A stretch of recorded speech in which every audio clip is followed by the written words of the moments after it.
আজকের যে শিরোনাম দুটো অংশ। একটা হলো শেখ হাসিনা খুশিতে লাফাচ্ছেন। এই অংশটি তৈরি করার জন্য বা এই কনটেন্টে কথা বলার জন্য আমি মূলত বিএনপির নেতা জনাব রুহুল কবির রিজভী তার একটি ভিডিও ক্লিপ দেখলাম। সেই ভিডিও ক্লিপে তার যে বক্তব্য, সেই বক্তব্য শোনার পর আমার কাছে মনে হলো যে আমারও এই বিষয়ে কিছু বলার আছে, সেটা নিয়ে বলব। দ্বিতীয় বিষয়টা হলো যে আওয়ামী লীগ আনন্দে গড়াগড়ি খাচ্ছে। কেন খাচ্ছে? এটা নিয়ে বলবো। এর কারণ হলো এই মুহূর্তে যে কক্সবাজারে যে ঘটনাগুলো ঘটছে, রোহিঙ্গাদের ওখানে যে ঘটনাগুলো ঘটছে, করিডোর নিয়ে, সেন্ট মার্টিন নিয়ে যে ঘটনাগুলো ঘটছে, এগুলো সবই শেখ হাসিনা বলে গেছেন। এবং তিনি এও বলে গেছেন যে আমি কাজগুলো করলে আমাকে ক্ষমতা থেকে যেতে হবে না, কিন্তু আমি কাজ করবো না, আমি ক্ষমতা থেকে চলে যাব। এটা সে 2023 সন থেকে বলে আসছে। 2023 সন থেকে বলে আসছে। তো সেই ঘটনাগুলি এখন ঘটতে চলেছে এবং সারা বাংলাদেশ এখন আলোচনা করছে, সমালোচনা করছে, আর কদিন পরে বিক্ষোভে রাস্তায় নেমে পড়বে। শেখ হাসিনার আনন্দে গড়াগড়ি।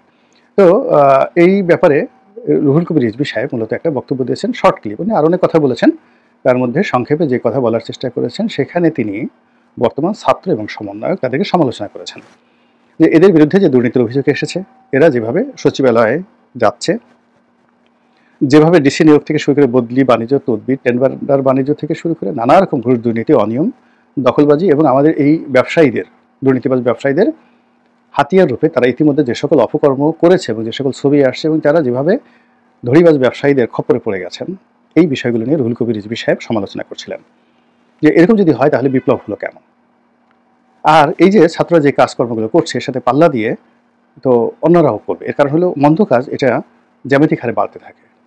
আপনি যদি নামাজ কালাম পড়েন, ওটা দেখে যত মানুষ উদ্বুদ্ধ হবে, কিন্তু সেটা না করে যদি আপনি ধ্যাতাং ধ্যাতাং করে নাচতে থাকেন, ঢোল বাজাতে থাকেন, তারপরে আপনি একটু বাবরি চুল দুলিয়ে দুলিয়ে গান গাইতে থাকেন, একেবারে মানুষজন ওখানে দাঁড়িয়ে যাবে, শত শত মানুষ দাঁড়িয়ে যাবে। এমনকি পাগল রাস্তা যে বদ্ধ উন্মাদ, সে পাগলামি বন্ধ করে আপনার লম্পন জম্প গান যা কিছু আছে সব কিছু দেখবেন। এই হলো এক। আর যদি আরও কিছু দুধর্ষ কিছু কাজ করেন, যেমন আপনি সাপ খেলা দেখাতে চান, এখন ঢাকাতে অনেক আধুনিক, আপনি গুলিস্তান মোড়ে একটা গোকরা সাপ ছেড়ে দেন, 4-5টা গোকরা সাপ ছেড়ে দেন, তারপর বিন বাজাতে থাকেন, দেখবেন সমস্ত যাকে বলে গাড়িগুলো বন্ধ হয়ে গেছে, কেউ আপনাকে উঠাতে পারবে না, হাজার হাজার মানুষ সাপের নাচ দেখবে সেখানে। তো এইভাবে আসলে মানুষ সবসময়ই উত্তেজনাকর কাজ, দুধর্ষ কাজ, মন্দ কাজ, এগুলো বেশি পছন্দ করে এবং এগুলো তারা ঘৃণা করে ততক্ষণ পর্যন্ত যখন নিজের ঘাড়ে আসে। তো সেই দিক থেকে এই যে চাঁদাবাজি যারা শুরু করেছে এই সময়টাতে, কারা শুরু করেছে? তাদেরকে দেখে দেখে আরও অনেকে শুরু করেছে। আর এখন বিএনপির জন্য রীতিমতো বিস্ফোরক হয়ে গেছে। তো তিনি হয়তো তার নিজের দলের লোকদেরকে এভাবে বলতে পারেননি বা বলেননি, তিনি তার ক্ষোভটা ঝেড়েছেন সমন্বয়কদের উপর, যারা ছাত্র জনতা নামে এখন মন্দ কাজের ভাগিদার হয়ে পড়েছে। তো তিনি সে কথা বলতে গিয়ে বলেছেন যে শেখ হাসিনা এই ঘটনাগুলো যখন শুনছেন তিনি তো আনন্দে লাফাচ্ছেন, ডিগবাজি দিচ্ছেন, তিরিং বিরিং করে লাফাচ্ছেন। এর কারণ হলো যে এই কাজগুলো তো ছাত্রলীগ করেনি। ছাত্রলীগ ক্যাম্পাসে মাস্তানি করেছে, নীলক্ষেতে চাঁদাবাজি করেছে, তারপরে অন্য অন্য এলাকাতে চাঁদাবাজি করেছে, ফুটপাতে চাঁদাবাজি করেছে, কিন্তু সচিবালয়ে ছাত্রলীগ ঢুকে মাস্তানি করেছে এই ঘটনা তো আমরা শুনিনি কখনো। ছাত্রলীগের প্রেসিডেন্ট, সেক্রেটারি, বাংলাদেশের যেখানে সবচেয়ে বড় সংগঠন, 20 লাখ থেকে 30 লাখ ছাত্রের একটা সংগঠন, সেখানে ছাত্রলীগের সভাপতি মানে বিশাল ব্যাপার। তো তাকে তো তখন কোনো গ্রুপ অফ কোম্পানি সেটা গাড়ি দেয়নি উপহার, কিংবা সাদ্দামের বিকাশে কেউ তো, বা রব্বানির বিকাশে কেউ 50,000 টাকা দিয়েছে, এরকম ঘটনা তো আমরা শুনিনি কখনো। তারা চাঁদাবাজি করেছে, সবকিছু করেছে, টেন্ডারবাজি করেছে, এটা অস্বীকার করার উপায় নেই। কিন্তু এখন যে কাজগুলো হচ্ছে এটা তো খুবই ম্যাটিকুলাস, একেবারে সিস্টেমেটিক ওয়েতে। একটা ছাত্র সে গিয়ে একজন ডিসি লেভেলের কর্মকর্তাকে তদবির করছেন বদলি করার জন্য, এবং এটা হচ্ছে। আর একজন ডিসি তাকে টাকা দিচ্ছে যে তুমি এটা করাই দাও। এরপর ব্ল্যাঙ্ক চেক হচ্ছে, সেখানে কত কোটি টাকার একটা চেকের কথা উঠলো, এবং এর সাথে একেবারে সচিব পর্যায়ের কর্মকর্তাদের দুর্নীতির সংযোগ আছে। এটা তো শেখ হাসিনার জামানাতে হয়নি।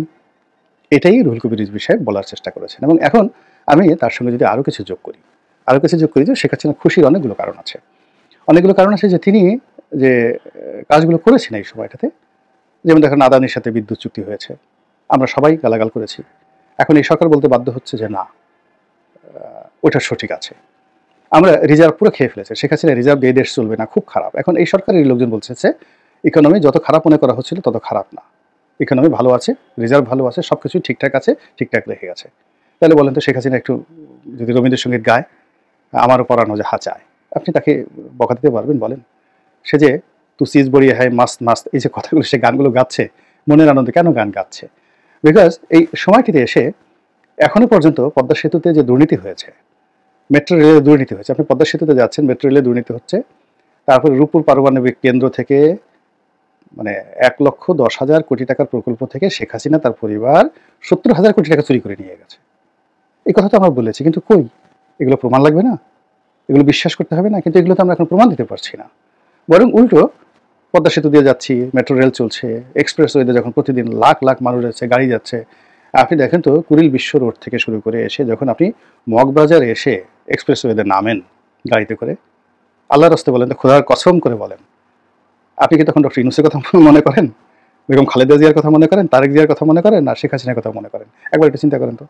আপনি যখন মেট্রো রেলে বসেন, মেট্রো রেলে বসে কি আপনি হিলারি ক্লিন্টনের কথা চিন্তা করেন, বারাক ওবামার কথা চিন্তা করেন, বা ডক্টর ইউনূসের যে স্বাস্থ্য উপদেষ্টা নূরজাহান বেগম, অথবা তার যে ব্যক্তিগত সচিব আছেন, আরেক সুন্দরী মহিলা আছেন, ভদ্রমহিলা, তো ওনার কথা কি আপনার মনে হয়, বা ওনার প্রেস সচিবের কথা মনে হয়, নাকি শেখ হাসিনার কথা মনে হয়? আপনি একটু চিন্তা করেন অবস্থা। বা যখন সব জায়গাতে গিয়ে দেখে যে পুলিশ কাজ করছে না, তারপরে কোর্ট কাছারিগুলোতে যে যার মতো করে মারধর কাটাকাটি ইচ্ছা মতো করছে, তখন কি আপনার মনে হয় না যে না, এসে একটা শক্ত শাসক থাকলে ভালো হতো, এইগুলোকে আসলে পেদা নিয়ে দেওয়া দরকার, এগুলোর পদের উপর বাড়ি দেওয়া দরকার? কিছু লোক আমাদের সমাজে এমন বাড়াবাড়ি করছে এখন এই সমাজেতে এসে, আপনাকে মনে হচ্ছে না যে এদেরকে আসলে দুধ কলা দেওয়া উচিত না, এদেরকে আসলে পশ্চাৎ দেশে বাড়ি দেওয়া উচিত? তো টেকনাফ থেকে তেঁতুলিয়া পর্যন্ত প্রতিদিন লক্ষ লক্ষ ঘটনা ঘটছে, যে ঘটনায় মানুষ শেখ হাসিনাকে স্মরণ করতে বাধ্য হচ্ছে।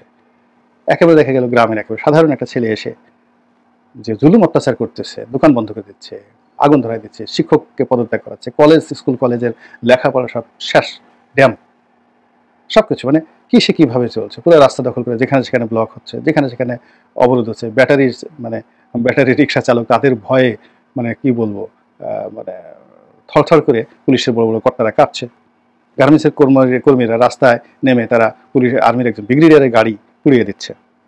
তো এই যে ঘটনাগুলো, এগুলো দেখার সাথে সাথে প্রতি মুহূর্তে আপনার কার কথা মনে হচ্ছে? আপনার কি ডক্টর মোহাম্মদ ইউনূসের কথা মনে হচ্ছে, আসিফ নজরুলের কথা মনে হচ্ছে, নাহিদের কথা, সার্জিসের কথা মনে হচ্ছে, নাকি শেখ হাসিনার কথা মনে হচ্ছে?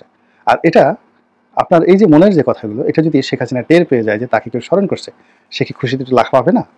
পিয়ার কিয়া তো ডরনা কিয়া। তো উনি এবার তো বলছে তু সিজ বড়ি এক মাস মাস। আমার তো মনে হয় নেক্সট বার উনি ভিডিওতে যখন কথা বলবেন, তো পিয়ার কিয়া তো ডরনা কিয়া, আমি তো বাংলাদেশকে ভালোবেসেছি, বাংলাদেশকে পেয়ার করেছি, তো এত ভয় কিসের, ডর কিসের? এইভাবে তিনি গান শোনাবেন, হিন্দি গান শোনাবেন, গেল ওনার কথা।